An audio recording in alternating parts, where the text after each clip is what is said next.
જય ભગવાન, જય રામદેવજી મહારાજ, જય સુખરામ બાપુ।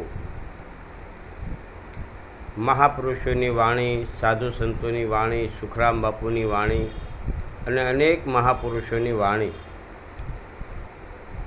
ભલામણા કેવી મહાપુરુષોએ આ દુનિયામાં વાણી મૂકી છે, એને થોડી થોડી વાણી મગજમાં લઈને આપણે જીવનમાં લાવીને અને આપણે ભગવાનનું ભજન થાય એવો રસ્તો લ્યો। ભમુદરા સુખરામ બાપુ એટલે મહાન થઈ ગયા, એની પરણિકા પણ ઘણી। એમના ગુરુ બુદ્ધગર બાપુ નાંદીવેલ।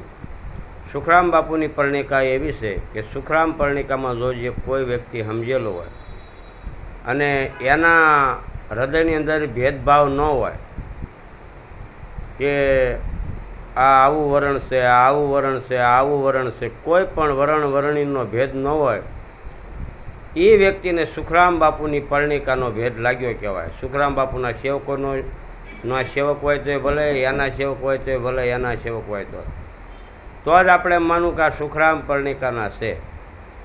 થોડો કોઈ ભેદભાવ હોય કે ભાઈ નાનો માણસ છે ને ઓલો મોટો માણસ છે ને એના અહીં બિહારો ને એના અહીંયા બિહારો, એ સુખરામ પરણિકાના વ્યક્તિ ન હોય।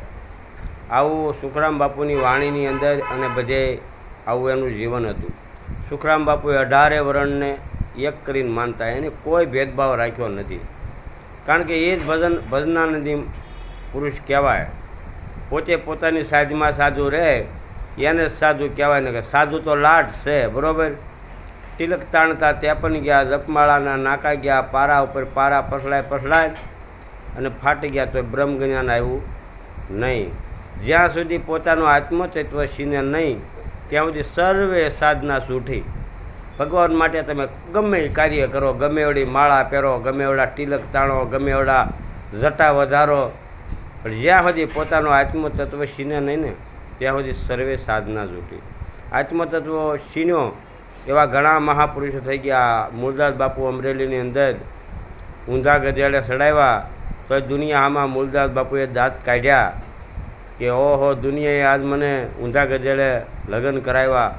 આવા મહાન સંત મૂળદાસ બાપુ આને આત્મતત્વ શીન્યો કરે। જો એવું જીવન કોઈ બનાવી દે તો એ સાધુ પોતે પોતાની સાજમાં આવ્યા ગણાય, બરાબર ને? કે આખા મલકારે વડકા ભરતા હોય, કોઈ નશા ઉપર ને કોઈ આમ ઉપર ને ગમે એ વસ્તુ પી એને સાધુ ન કહેવાય, એને ખોટી પડોદણું કરવાવાળા કહેવાય। એવા ઘણા છે હું કે આ બાપુને કાંઈ ન કહેવાય, આ બાપુ તો મોટી જબર ગાળ બોલે, પણ એવા બાપુને તમારે જાવું જોઈ જોઈએ।